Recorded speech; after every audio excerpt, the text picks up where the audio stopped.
Okay, so are you ready to dive into something interesting today? Always. All right, because this time we're looking at Jill Stein, Okay. which is someone that, like, if you followed, elections in the past couple of decades, you probably heard her name. Yeah, she's been around for a while. Yeah, and kind of like dismissed her as like, oh, the Green Party candidate. Right. But after like reading through all this stuff, I feel like there's more to her than just that. Yeah, I think that's a fair assessment. I mean, the spoiler effect label that gets attached to her, I think kind of overshadows a lot of the activism and the ideas that she's really been pushing for. Yeah. So to really understand her, I think we have to go back to her roots. Did you know that she's actually a medical doctor by training?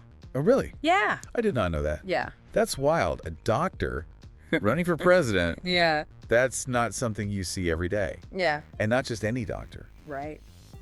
She taught at Harvard Medical School. She did, yeah. She was teaching internal medicine at Harvard Medical School. And, I think that really informed her early activism. Long before she was on the national stage, she was very involved in fighting for stricter air quality standards, particularly around coal plants in Massachusetts. Interesting. Yeah. And I think that's a very clear precursor to her later work on climate change. So you're seeing that through line from environmental health to a much broader political stage. Absolutely. And you mentioned Massachusetts. That's where she got her start politically too, right? Yeah, that's where she first really threw her hat in the ring. Ran for governor of Massachusetts a couple of times, actually. Twice, yeah. Wow. Both times with the Green Rainbow Party, which is essentially the Massachusetts affiliate of the National Green Party. The Green Rainbow Party. Yeah. They take their colors seriously. They do. That's fantastic. But yeah, it's really interesting to see how she went from these very local issues and then eventually kind of expanded her scope to these national concerns. So before jumping into the presidential races, which we will, she cut her teeth on these very local issues. Didn't she make a bid for a seat in the state legislature as well? Yeah, she did. Wow. It seems like public service and particularly, challenging the status quo, that's really in her DNA. Yeah. But to really understand her motivations, I think we have to look at what were the core themes that she carried through those presidential campaigns. It's pretty clear that like running for office for Jill Stein wasn't like a power grab. Right. She wasn't in it for like, I want to climb the ladder. She ran for president 3 times. Yeah. 3 times. 3 times is a lot, yeah. That tells me there were some deeper motivations there. Like she was really driven by something. Yeah, and what's fascinating is that the core message really remained consistent throughout those campaigns. Interesting. It's like she had this very clear vision, this set of core beliefs that she carried with her through each election cycle. Okay, so let's unpack those beliefs then. What were the pillars of her presidential platform? Well, consistently, she really emphasized a few things. On the economic front, she was a huge champion for what she called an economic bill of rights. Okay. So imagine a world where workers' rights are really prioritized.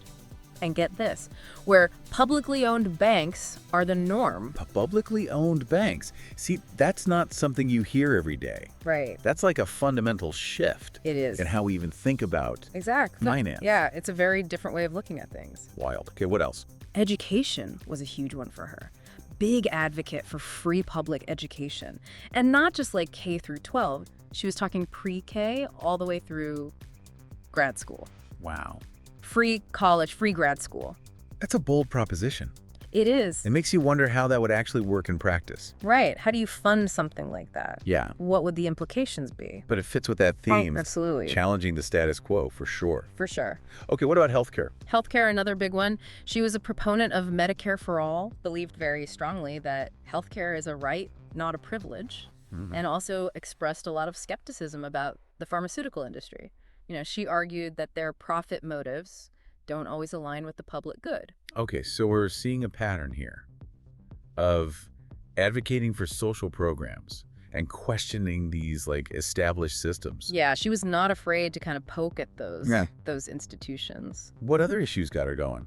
Well, considering her background, it's no surprise that the environment was huge for her. Right, of course. A cornerstone of her platform. She called for really swift and decisive climate action, advocating for what she called a Green New Deal. Okay. But her version of it... So a Green New Deal with some teeth? Yeah, with some teeth. Okay. And she was very critical of what she saw as false solutions to the climate crisis.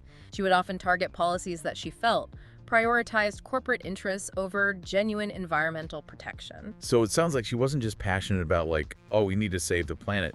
She had very specific ideas about how to do it. Yes, she did. And who was getting in the way. Exactly, and she was willing to name names. Interesting. Did her policy proposals go beyond domestic issues? What about foreign policy? Yeah, she was equally outspoken on the world stage. One of the big recurring themes there was her anti-war stance. Okay. She wanted to see a significant reduction in military spending and even questioned the role of NATO. Row. Which is not something you hear every day, especially from a presidential candidate. Questioning NATO.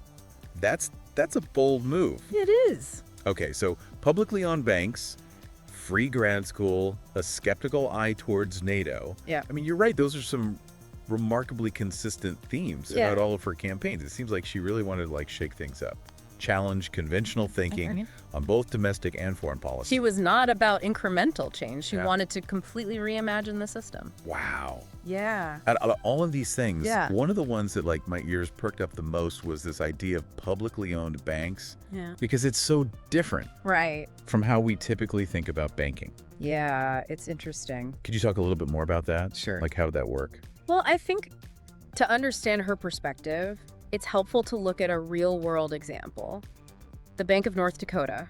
The Bank of North Dakota. Yeah. What is that? So it's actually the only state-owned bank in the U.S. Really? It's been around for over a century. I've never even heard of this. Yeah, a lot of people haven't. Interesting. But it's a really fascinating case study because the bank has a history of doing things like keeping interest rates low for farmers and small businesses. Wow.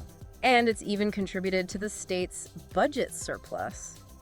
So Stein saw this as a prime example of how publicly owned banks can be successful Okay. and can really benefit the public good. So it's not just theoretical. Exactly. There's a model for it. There is. That's really interesting. It's out there. It makes you wonder why more states haven't at least explored that. Right. Like, why aren't we at least having this conversation more often? Exactly. So it's challenging that conventional wisdom around banking and finance. And that was Jill Stein's gift, I think. Yeah. Challenging those assumptions. Prompting us to think outside the box. Even if we don't agree.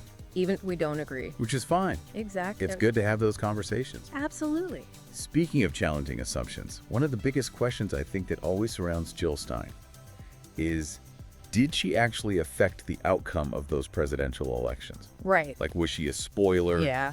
Or is that too simplistic of a label? Right. Is it more nuanced than that? Yeah, let's dive into that. So, we've talked about her background and her ideas, but did she actually make a difference? Like, was she a spoiler?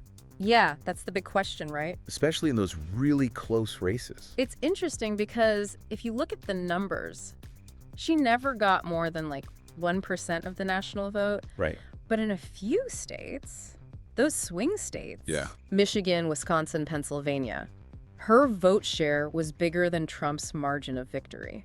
Interesting. So you have to wonder. Yeah, what if those voters had gone a different way? Exactly. What if... Would it have changed things? It's impossible to say for sure. Right. We can't know what those voters would have done. Maybe some would have voted for Clinton. Right. Maybe some would have stayed home. Or picked another third-party candidate. Exactly. And she always defended herself, didn't she?